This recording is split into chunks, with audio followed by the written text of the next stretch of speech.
और घर में आकर वान को खोजने लगती बट कहीं भी वान नजर नहीं आती है। तो प्लेंग वान के पास कॉल करके उसे जल्दी से घर आने को कहती है।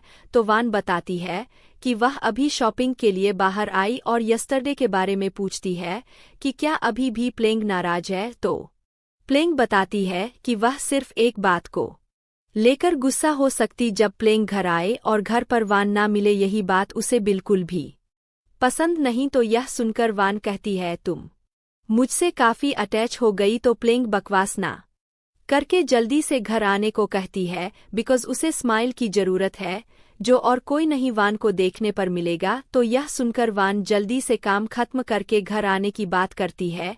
आफ्टर दैट हम प्लेंग को देखते हैं जो पियानो प्ले कर रही होती है। तो फादर प्लेंग को देखकर उसके पास आते हैं और पूछते हैं तुम्हारे साथ कुछ हुआ है जो तुम परेशान नजर आ रही। तो प्लेंग पूछती है आपको कैसे पता चला। तो फादर बताते हैं अकेले पियानो प्ले करना यही सब रीजन देखकर ना खुद बखुदा चल जाता है या फिर प्लेंग कंपटीशन के लिए प्रैक्टिस नहीं की तो जरूर कुछ ना कुछ हुआ। तो प्लेंग कहती है स्कूल में कुछ अजीब हुआ जिस वजह से मूड खराब हो गया है बट अभी फादर के फेस को देखकर सब कुछ ठीक हो गया। और बताती है प्लेंग के पास पेरेंट्स के साथ साथ वान है तो उसे अब कोई भी चीज की जरूरत नहीं। तो फादर वान की बात सुनकर कहते हैं क्या वान भी इंक्लूड है, तुम अपने फ्रेंड के साथ काफी अटैच हो गई। और यह कहते हुए बॉयफ्रेंड बनाने की बात करता है। तो प्लेंग पूछती है क्या सच में बॉयफ्रेंड बनाना जरूरी है। तो फादर ना कहता बिकॉज अभी राइट टाइम नहीं है तो अभी के लिए बॉयफ्रेंड के चक्कर में ना पड़े तो यही अच्छा होगा और अपने लाइफ पर फोकस देने को कहता है। तो बाद में जाकर अगर बॉयफ्रेंड बनाए तो अच्छा होगा। और यह कहते हुए कहता है जब तुम बॉयफ्रेंड बनाओ तो पहले मुझसे मिलाना वो लड़का परफेक्ट है या नहीं एक बार कंफर्म हो जाएगा। और यह कहते हुए पूछता है तुम्हें कैसा लड़का चाहिए। तो प्लेंग बताती है कि वो फादर के तरह रहे और वान के तरह स्माल रहना चाहिए। तो यह सुनकर फादर कहता है अगर ऐसा है तो शायद तुम्हें ऑलवेज के लिए सिंगल रहना पड़ेगा बिकॉज ऐसा लड़का मिलना मुश्किल है।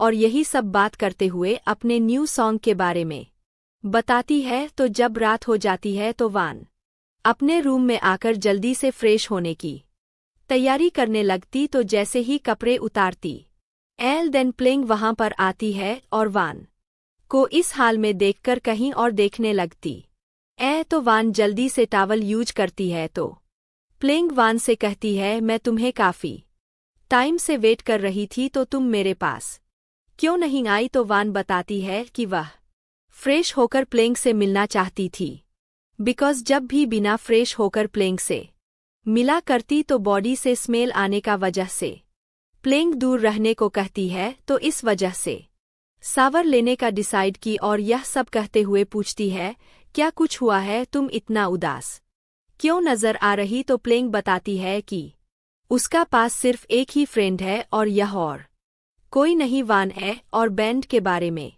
बताती है कि वह बैंड को लेफ्ट कर दी और इस बारे में बाद में बात करने की बात करती है। तो यह सुनकर वान ऑलवेज प्लेंग के साथ रहने की बात करती है और कुछ देर वेट करने को कहकर वॉशरूम में चली जाती है। तो प्लेंग उसके रूम में ही वान का वेट करने लगती। देन वान के पास किसी का मैसेज आता है तो प्लेंग वान के फोन को चेक करती है।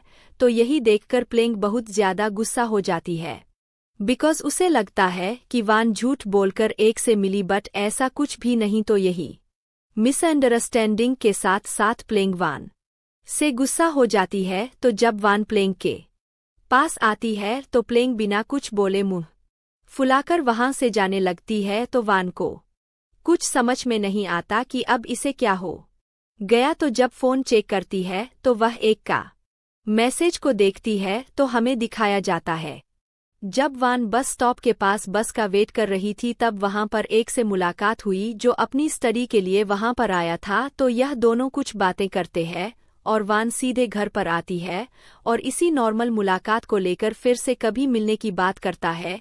आफ्टर दैट जब ये दोनों स्कूल में होती है तो वान प्लेंग से बात करने की कोशिश करती है बट प्लेंग वान को इग्नोर करने लगती तो वान प्लेंग से कहती है, अगर तुम मुझसे बात नहीं करोगी तो मैं यहीं पर रोने लग जाऊंगी। तो प्लेंग ज्यादा ड्रामेटिक होने को मना करती है तो वान कहती है, तुम मुझसे बात क्यों नहीं कर रही? मैं कल से बात करने की कोशिश कर रही पर तुम इग्नोर करते जा रही। तो प्लेंग फिर भी वान को इग्नोर करने लगती है तो यह देखकर वान रोने लगती है। तो प्लेंग यह सब करने को मना करती है तो वान कहती है, जब तक प्लेंग से बात नहीं होगी तब तक मैं इसी तरह से सबके सामने रोया करूंगी। दूसरे लोग क्या सोचते हैं इससे वान को कोई फर्क नहीं पड़ता है। प्लेंग कहती है कि अगर तुम अभी यह सब करना बंद नहीं करोगी तो मैं कभी भी तुमसे बात नहीं करने वाली। तो यह सुनकर जल्दी से वान खड़ी हो जाती है और अपना नाटक बंद करती है और प्लेंग वान को कहीं और चलकर बात करने को कहती है। तो वान अब बताती है कि उस दिन जो एक मैसेज किया था सच में वह एक से मिलने नहीं गई थी। उस दिन अचानक से रास्ते में एक से मुलाकात हो गई। तो यह सुनकर प्लेंग कहती है, मैं कैसे बिलीव कर लूँ? तो वान कहती है, मुझे नहीं पता तुम भरोसा करो या ना करो बट यह सच है, मेरा एक से मिलने का कोई प्लान नहीं था, बाय चांस हम रास्ते में मिल गए। और यह सब कहते हुए वान प्लेंग को जेलस पर्सन बताती है। तो प्लेंग कहने लगती है, फ्रेंड कभी एक दूसरे से जेलस नहीं होते, बस प्रोटेक्टिव दिखाते हैं। तो वान को इससे कोई फर्क नहीं पड़ता, जेलेसी हो या प्रोटेक्टिव कुछ भी वान को कोई फर्क नहीं पड़ता, बस प्लेंग उसके साथ एल बस यही काफी। तो प्लेंग कहती है, फ्यूचर में दोनों का अपना अपना फैमिलीज होगा, अपना पार्टनर होगा, बट वो टाइम अभी तक नहीं आया। तो अभी के लिए मैं तुम्हारे लिए सबसे मोस्ट इम्पोर्टेंट पर्सन बनना चाहती हूँ। मतलब कि प्लेंग वान के लिए ओनली पर्सन बनना चाहती जिसके साथ वान अपना हर एक पल गुजारे, उसे इग्नोर ना करें, सिर्फ ये दोनों साथ में रहे। तो यह सुनकर वान बताती है, चाहे फ्यूचर में शादी क्यों ना हो जाए इसके बावजूद भी प्लेंग वान के लिए मोस्ट इम्पॉर्टेंट पर्सन रहेगी, प्लेंग की जगह कोई भी नहीं ले सकता। तो यह सुनकर प्लेंग इसी बात पर ऑलवेज रहने को कहती है और फिर से इन दोनों के बीच में सब कुछ नॉर्मल हो जाता है। तो जब यह सभी डिनर कर रहे होते हैं तो दोनों ही अपने पेरेंट्स को सब बताती है। प्लेंग जेलस हुआ करती है बट प्लेंग अपनी जेलेसी को एक्सेप्ट ना करके प्रोटेक्टिव बनना दिखाती है। तो प्लेंग की मदर इन दोनों की बातें सुनकर कहती है, अभी तुम दोनों बॉयफ्रेंड ये सब के लिए तैयार नहीं, तो जब रेडी हो जाओ तो उस इंसान के साथ अपनी पूरी लाइफ गुजारने के बारे में सोचना। और पेरेंट्स प्लेंग के लिए फ्रैंक को चूज करती है और फ्रैंक के बारे में ही बात करने लगती। तो वान फ्रैंक की बातें सुनकर ना एक्सक्यूज लेकर वहां से चली जाती। तो प्लेंग वान को देखकर उसके पास आती और पूछती है, क्या कुछ हुआ है, तुम ठीक तो हो ना? तो वान बताती है, फिजिकली कुछ नहीं हुआ बट हार्ट में बहुत से कुछ हो रहा। तो प्लेंग मतलब पूछती है। तो वान कहती है, तुम जब फ्रैंक के साथ रहने की बात करती हो तो बिल्कुल भी अच्छा नहीं लगता, मैं बहुत जेलस होने लगती। तो यह सुनकर प्लेंग समझाती है कि वह बस मजाक कर रहे थे, फ्रैंक के साथ रहने के बारे में वह कभी सोच भी नहीं सकती। तो यहीं पर सीन कट होता है और हम देखते हैं जब प्लेंग वान को घर में खोज रही होती है तो वान कहीं भी नजर नहीं आती। तभी आंटी वी प्लेंग के पास आकर बताती है कि वान अपने बॉयफ्रेंड के साथ कहीं जा रही। तो यह सुनकर प्लेंग जल्दी से बाहर आती है और हम देखते हैं वान एक के साथ नजर आती है। तो प्लेंग वान को आवाज देती है बट वान इग्नोर करते हुए एक के साथ वहां से जाने लगती। तो प्लेंग जैसे ही वान को रोकने की कोशिश करती देन वह नीचे गिर जाती है और हम देखते हैं प्लेंग का बस यह ड्रीम था जिसे देखकर प्लेंग बेड के ऊपर से नीचे गिर जाती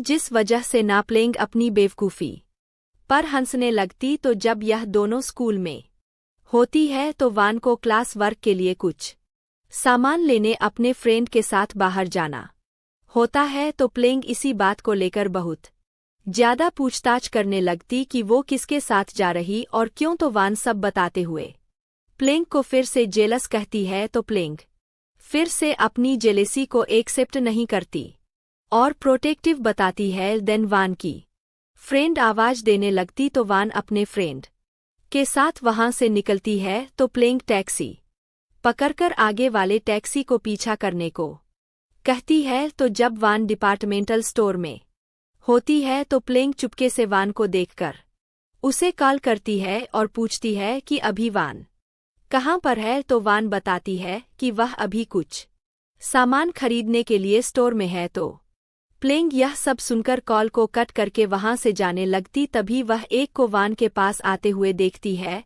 जिसे देखकर ना प्लेंग को बिल्कुल भी अच्छा नहीं लगता और बस यहीं पर एपिसोड खत्म हो जाता। अगर ये एपिसोड अच्छा लगा हो तो लाइक और कमेंट करके जरूर बताएं कि आपको यह फर्स्ट एपिसोड कैसा लगा और चैनल पर नए हो तो सब्सक्राइब जरूर कर दे। लिए मिलते हैं नेक्स्ट एपिसोड में, जब तक के लिए बाय बाय।